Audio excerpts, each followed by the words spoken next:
Hello everyone, welcome to my YouTube channel Technical Asif, and in this video we are going to do class 11 Computer Science with Python का chapter 1 computer system overview का important questions और explanation देखेंगे topic wise, है ना। Short में ये video मैंने बनाया है, इसलिए इसको मैंने one shot important question CBSE board exam 2024-25 जो क्लास 11 के स्टूडेंट देंगे, सारा ये जो चैप्टर 1 है आपका, उसका सारा इंपॉर्टेंट क्वेश्चन टॉपिक वाइज इस वीडियो में आपको बताने जा रहा हूँ। आई होप कि वीडियो आपको जरूर हेल्पफुल होगा।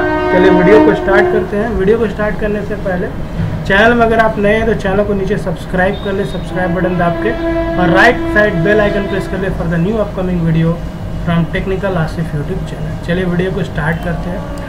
सबसे पहला जो इम्पॉर्टेंट टॉपिक है इसमें वो है हार्डवेयर और सॉफ्टवेयर क्या होता है। तो उसको मैंने क्वेश्चन के फॉर्म में कन्वर्ट कर दिया है कि what is the difference between hardware and software. तो हार्डवेयर यहाँ पे देखा जाए the physical components of computer system which we can touch and feel.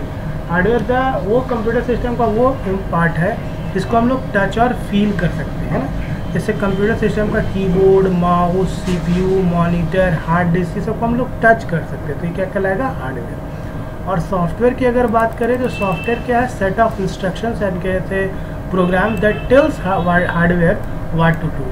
अब सॉफ्टवेयर क्या होता है, इसमें कुछ इंस्ट्रक्शंस होता है सेट ऑफ, जो हार्डवेयर मतलब कीबोर्ड, माउस, सीपीयू, मॉनिटर को बोलता है कि व्हाट टू डू, क्या टास्क परफॉर्म करना और कैसे टास्क को परफॉर्म करना, ठीक है। For example system software and application software. Software का एग्जांपल एक सिस्टम सॉफ्टवेयर आप याद रखिए, एक एप्लीकेशन सॉफ्टवेयर होता है, दो टाइप्स में सॉफ्टवेयर का। सिस्टम सॉफ्टवेयर का एग्जांपल ऑपरेटिंग सिस्टम, और एप्लीकेशन सॉफ्टवेयर एमएस वर्ड, बहुत सारा होता है, ठीक है। तो ये शॉर्ट में ये वीडियो इसलिए बनाया गया ताकि आपको एक मतलब 10 से 15 मिनट में आप पूरा फर्स्ट चैप्टर को सुन ले वीडियो को, और आपको याद हो जाए और एग्जाम में आप बैठे और अच्छे मार्क्स गेन कर लें। नाउ नेक्स्ट क्वेश्चन हम लोग करेंगे, state the basic units of computer. इसी का घुमा के क्वेश्चन देता है, explain the 5 basic components of computer system. चलिए हम लोग देखते हैं, बहुत ही आसान है, एक बार में सुनेंगे आप और याद हो जाएगा। The basic unit of a computer system are, सबसे पहले होता है इनपुट यूनिट। एक लाइन में आपको बस बता देना है कि क्या इसका रिस्पॉन्सिबिलिटी है for taking input for the computer. Input unit का फिर एग्जांपल दे देना, लाइक कीबोर्ड हो गया, माउस हो गया, स्कैनर हो गया, डिवाइस सबका एग्जांपल हो गया। Output unit responsible for taking output from the computer system. Output लेने के लिए हम लोग आउटपुट यूनिट का यूज़ करते हैं। यहाँ पे आउटपुट डिवाइस में मॉनिटर हो गया, प्रिंटर हो गया, ये एग्जांपल दे देना। शॉर्ट में एकदम लिखना, ज़्यादा बड़ा क्वेश्चन तो आता नहीं है इसमें, मतलब इस चैप्टर से 2 मार्क्स 3 मार्क्स में ही आता है। सेंट्रल प्रोसेसिंग यूनिट क्या होता है, responsible for processing the data and instruction. जो भी डेटा और इंस्ट्रक्शन का प्रोसेसिंग होता है, जैसे हमारे बॉडी में प्रोसेसिंग का होता है ब्रेन में, तो कंप्यूटर का ब्रेन किसको बोलते हैं, सीपीयू। तो जितना भी इंस्ट्रक्शन प्रोसेसिंग का काम है वो कौन करता है, सीपीयू। सीपीयू का 2 पार्ट होता है, कभी कभी एग्जाम में पूछता है, एक अरिथमेटिक एंड लॉजिकल यूनिट और दूसरा होता है कंट्रोल यूनिट, ठीक है। एलयू क्या होता है, ALU is for carrying out the arithmetical instructions. जितना भी एडिशन, मल्टीप्लिकेशन, डिवीजन का काम होता है जो हम लोग कैलकुलेटर में करते हैं, कंप्यूटर में सीपीयू में कौन सा पार्ट करता है, उसका एएलयू, बस सिंपल। एंड लॉजिकल डिसीजन, मान लो 2 स्टूडेंट का हाइट कंपेयर, वेट कंपेयर करना होता है, तो उसके लिए भी हम लोग कौन सा यूज़ करते हैं, अरिथमेटिक लॉजिकल यूनिट जो inside the CPU. Second part होता है सीपीयू का, दैट इज सीयू, जिसको हम लोग बोलते हैं control unit, responsible for managing data flow and execution. कैसे डेटा फ्लो होगा one part of computer to another part of computer, है ना। कैसे इंस्ट्रक्शन का एग्जीक्यूशन होगा within the computer system, ये कंट्रोल यूनिट करते हैं ना। फ्लो ऑफ डेटा है ना, from one part to another part. एकदम सिंपल लैंग्वेज में समझिए इसको, एक बार सुन लीजिए, you will definitely learn. Memory क्या होता है, 2 तरह का मेमोरी का काम होता है, टू स्टोर इंफॉर्मेशन। अगर आपको इंफॉर्मेशन स्टोर करना है तो उसके लिए हम लोग क्या यूज़ करते हैं, मेमोरी का यूज़ करते हैं। To store information we use memory, है ना, इसके लिए हम लोग मेमोरी का यूज़ करते हैं। सेकेंडरी मेमोरी दूसरा होता है, 2 तरह का मेमोरी होता है, प्राइमरी मेमोरी होता है और एक सेकेंडरी मेमोरी होता है ना। Primary memory and secondary memory. Primary memory को हम लोग इंटरनल मेमोरी भी बोलते हैं, ठीक है, एंड इंटरनल वोलेटाइल मेमोरी भी बोलते हैं, where data and instruction are stored during processing. जैसे इंटरनल मेमोरी जो है वो मेन मेमोरी होता है कंप्यूटर सिस्टम का, ये आपको समझ लेना। इसी को हम लोग इंटरनल वोलेटाइल मेमोरी भी बोलते हैं। क्यों कि जितना भी डेटा इंस्ट्रक्शन जो स्टोर्ड होता है ड्यूरिंग प्रोसेसिंग, जब प्रोसेसिंग होता है, जब हमारा दिमाग सोचता है ना, जिसी तरह सीपीयू में जब प्रोसेसिंग होता है तो उस टाइम में जो डेटा वो कहाँ स्टोर होता है, प्राइमरी मेमोरी, ठीक है। प्राइमरी मेमोरी में कब डेटा स्टोर होता है, जब सिस्टम को स्टार्ट करते हैं, जब सिस्टम प्रोसेस में होता है, किसी चीज़ के बारे में कैलकुलेट करेगा, प्रोसेसिंग होगा, स्टार्ट होगा, है ना, उसके ब्रेन में, तो प्रोसेस है। जैसे अगर हम आपसे पूछें what is your mobile number, ठीक है, तो आप तुरंत प्रोसेस करके बोल देंगे 98 जो भी है। लेकिन अगर हम बोलेंगे आप 20 फ्रेंड्स का मोबाइल नंबर के लिए, तो आप यहाँ पे सोचने लगोगे, है ना, कि 20 फ्रेंड्स का कहाँ से लेंगे। तो अब यहाँ पे किसका ज़रूरत होगा आपको, सेकेंडरी मेमोरी का। और सेकेंडरी मेमोरी क्या होता है, due to the limited size of primary memory we require secondary memory, ठीक है। सेकेंडरी मेमोरी में आपका refers to the external storage, इसको एक्सटर्नल मेमोरी भी बोलते हैं, ऑक्सिलियरी मेमोरी भी बोलते हैं, ठीक है, which provide permanent memory to the computer system. ये परमानेंट मेमोरी होता है कंप्यूटर सिस्टम का, जबकि प्राइमरी मेमोरी जो है आपका मेन मेमोरी होता है, इंटरनल मेमोरी होता है, और यहाँ डेटा इंस्ट्रक्शन जो है स्टोर होता है ड्यूरिंग प्रोसेसिंग। और इसमें क्या है, ये एक्सटर्नल मेमोरी होता है, इसको ऑक्सिलियरी मेमोरी बोलते हैं, और परमानेंट मेमोरी बोलते हैं, ठीक है। It store data for long time, ठीक है, टिल वी डिलीट। फिर यूनिट्स ऑफ कंप्यूटर मेमोरी से कुछ क्वेश्चंस आता है, तो इसको मैंने टॉपिक में लिख दिया। जैसे 1 बाइट में आपका 8 बिट्स होता है। 1 बाइट का मतलब याद रखना एक कैरेक्टर। अगर मान लो आपका नाम आकाश है, तो ए के लिए 1 बाइट लगेगा, के लिए 2 बाइट, ठीक है। अगर मेरा नाम आसिफ है, तो इसमें ASIF है, 4 बाइट लगेगा, ठीक है। एक कैरेक्टर के लिए 1 बाइट होता है, और 1 बाइट में 8 बिट्स। 1 KB में 1024 बाइट्स होता है, 1 MB में 1024 KB होता है, 1 GB में 1024 MB होता है, 1 निबल में 4 बिट्स होता है, 1 TB में 1024 GB होता है, 1 PB मतलब पेटाबाइट में 1024 टेराबाइट होता है, 1 EB मतलब एक्साबाइट होता है, 1024 पेटाबाइट होता है, ठीक है, और जेटाबाइट, ठीक है, इसमें 1024 एक्साबाइट होता है, ठीक है।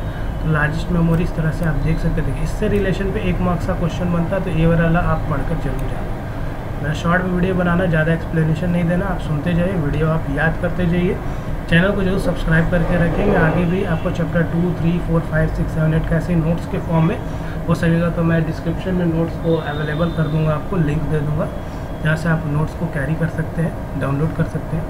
कैश मेमोरी भी एग्जाम में बहुत बार पूछा है। क्या एक तरह का हाई स्पीड मेमोरी होता है, अवेलेबल इनसाइड CPU। किसके अंदर अवेलेबल होता है, CPU के अंदर, और ये स्पीड हाई स्पीड मेमोरी होता है। In order to speed up access to data and instruction store in RAM. देखिए, रैम के अंदर जो डेटा और इंस्ट्रक्शन स्टोर होता है, उसको स्पीडली एक्सेस करने के लिए एक एक्स्ट्रा मेमोरी चाहिए होता है, जिसको हम लोग कैश मेमोरी कहते हैं, ठीक है।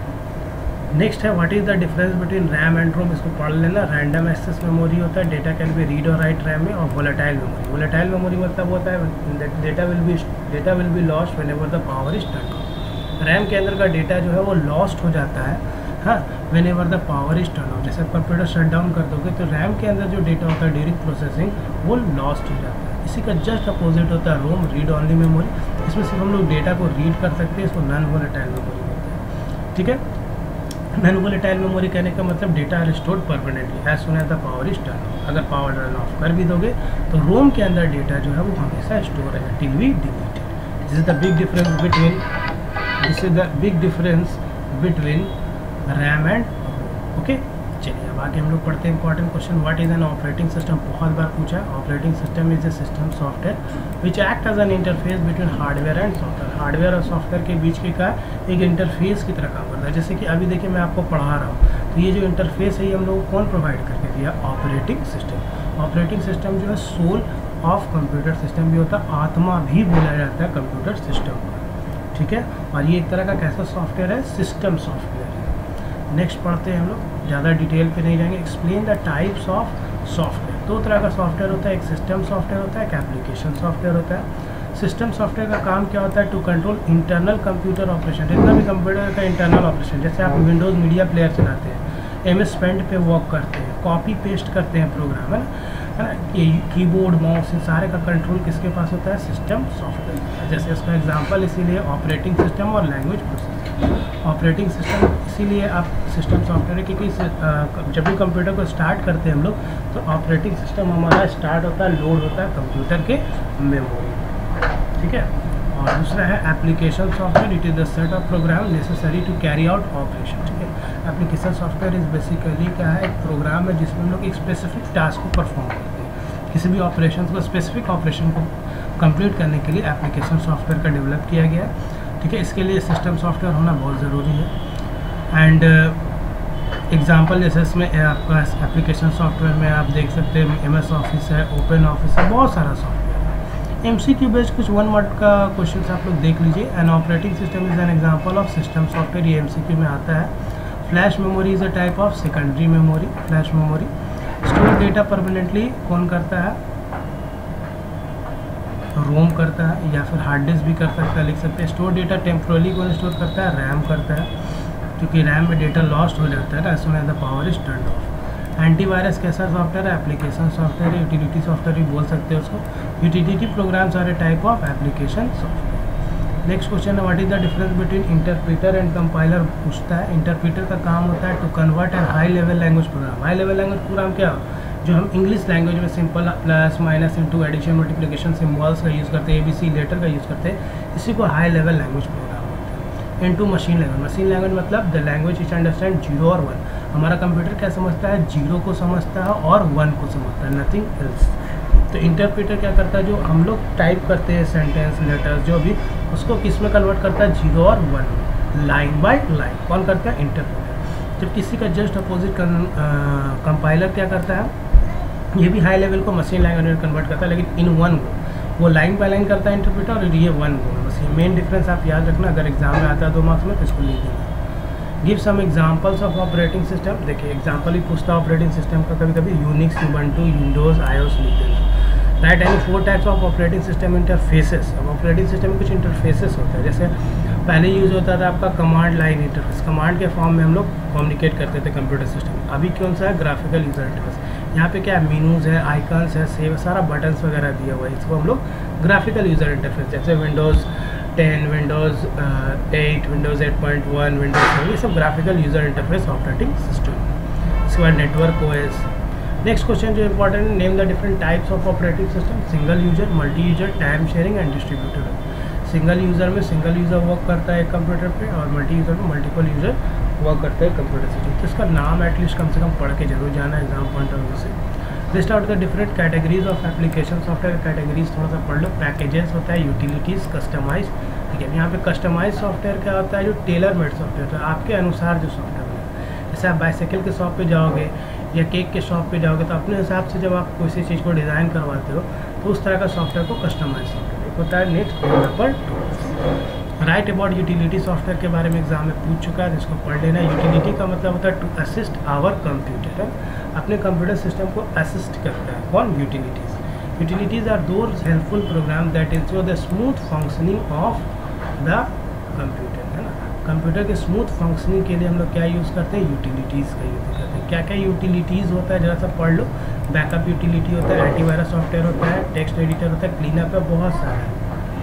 असेंबलर का काम क्या होता है? Convert assembly language into machine language. Assembler का डेफिनेशन एक लाइन का अगर आता है तो आप इसको लिख सकते हैं।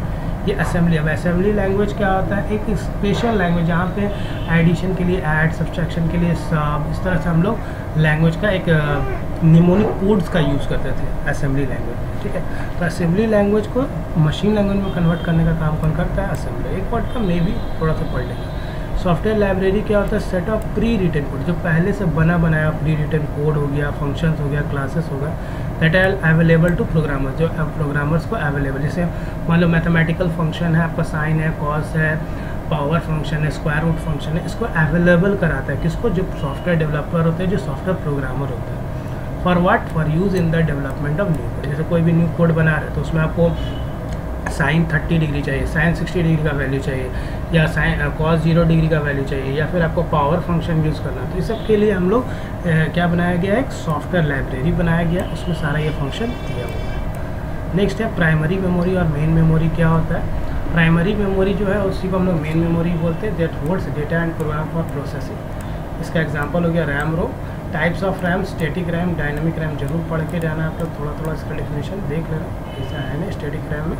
और टाइप्स ऑफ रोम में आपका पी रोम, ईपी रोम, ईपी रोम प्लस ईपी रोम, इसका फुल फॉर्म देख लेना। Programmable read only memory, erasable programmable read only memory, electrically erasable programmable read only memory. Video को शॉर्ट बनाने के लिए मैंने सब मेन टॉपिक को अच्छे से कवर किया, ताकि आपका 15-20-15 मिनट में ये चैप्टर तैयार हो जाए। ठीक है, आप पूरे वीडियो को सुन लीजिएगा तो you will definitely get good marks. Mobile processor क्या होता है? मोबाइल CPU क्या होता है? इसमें this is the brain of a smartphone. अब देखिए कंप्यूटर का सीपीयू, कंप्यूटर का ब्रेन क्या होता है? CPU, central processing unit. इसीलिए तरह स्मार्टफोन का जो सीपीयू उसको मोबाइल सीपीयू या मोबाइल प्रोसेसर बोलते हैं। इसका भी ये जो सीपीयू होता है मोबाइल सिस्टम का, इसका 2 सब प्रोसेसर टाइप्स होता है। जैसे सीपीयू का एएलयू और सीयू पढ़े थे, अरिथमेटिकल लॉजिकल यूनिट और कंट्रोल यूनिट। यहाँ पे इसका 2 यूनिट का नाम है, कम्युनिकेशन प्रोसेसिंग यूनिट, दूसरा एप्लीकेशन प्रोसेसिंग यूनिट। इसको थोड़ा सा पढ़ लेना, मे बी न्यू क्वेश्चन है, आ जाए। लास्ट क्वेश्चन हम लोग करते हैं, व्हाट इज डिफ्रैगमेंटेशन, ठीक है, last not but not the list. Defragmentation utility program speed up the disk access by rearranging the file. देखिए बहुत सारा फाइल जो होता है ना वो फ्रैगमेंट मतलब छोटे छोटे टुकड़ों में बढ़ जाता है, ठीक है, कहाँ पे? हार्ड डिस्क में। तो ये डिफ्रैगमेंटेशन क्या करता है? उस सबसे पहले इसका काम होता है to speed up the disk access by rearranging. तो वो फाइल को ये रीअरेंज करता है, कैसे? By free space on our computer system. Free space को एक तरफ कर देगा और जो जहाँ पे आपका जैसे मान लो मूवीज़ है, सॉन्ग है, बहुत सारा डेटा, उसको एक तरफ कर देगा और फ्री स्पेस वाले को एक तरफ कर देगा हार्ड डिस्क, ठीक है। किस फॉर्म में स्टोर करेगा? Contiguous units. And free space is consolidated in one contiguous. देखिए मान लो ये आपका अगर हार्ड डिस्क है इस तरह से, ठीक है, तो यहाँ पे आपका मान लीजिए कि कुछ डेटा यहाँ है, कुछ डेटा इसमें है, ठीक है, कुछ यहाँ है, हाँ, कुछ यहाँ है, सब चंक्स में बटा हुआ है मान लो डेटा, ठीक है।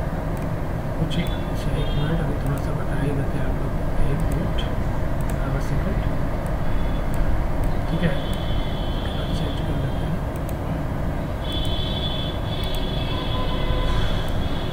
ठीक है। अभी मान लो कि ये हार्ड डिस्क के अंदर डेटा स्टोर है। अब कुछ डेटा आप मान लो क्या किए हो, आपने कुछ डेटा को यहाँ स्टोर किए हैं, कुछ यहाँ है, कुछ यहाँ है, कुछ यहाँ है, चंक्स ऑफ डेटा यहाँ क्या है?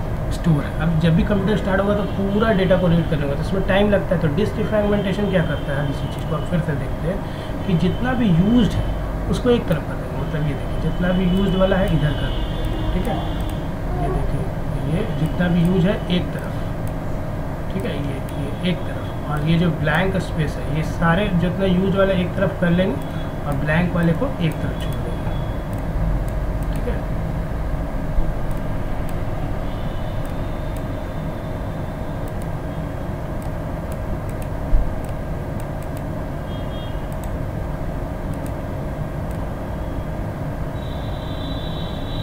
ये यूज वाला इस तरफ में हो गया पूरा डेटा और अनयूज वाला फ्री स्पेस छोड़ दिया, ठीक है। तो वही लिखा है मैंने, free space is consolidated in one contiguous block. ये फ्री स्पेस हो गया और ये ब्लॉक स्पेस जहाँ पे पूरा डेटा। अब क्या होगा, अब कंप्यूटर स्टार्ट करोगे इतना दूर तक ही रीड करेगा, तो ऑब्वियस कंप्यूटर आपका क्या होगा? फास्ट है, क्योंकि उसको फ्री स्पेस तरफ जाने की जरूरत ही नहीं पड़ेगा, है ही नहीं डेटा। तो यहाँ तो फ्री स्पेस में भी मतलब एलोकेशन, इसीलिए सिस्टम को डिफ्रैगमेंटेशन कर देना चाहिए। आई होप कि वीडियो आपको हेल्पफुल होगा class 11 computer science with Python के लिए। चैप्टर 1 मैंने बता दिया, chapter 2 soon it will be uploaded. इसका नोट्स आपको मिल जाएगा डिस्क्रिप्शन में। Thank you for watching. Channel अच्छा लगे, वीडियो अच्छा लगे तो लाइक से सब्सक्राइब जरूर करना, और कोई भी दिक्कत हो तो आप कमेंट में पूछ सकते हैं। Thank you for watching.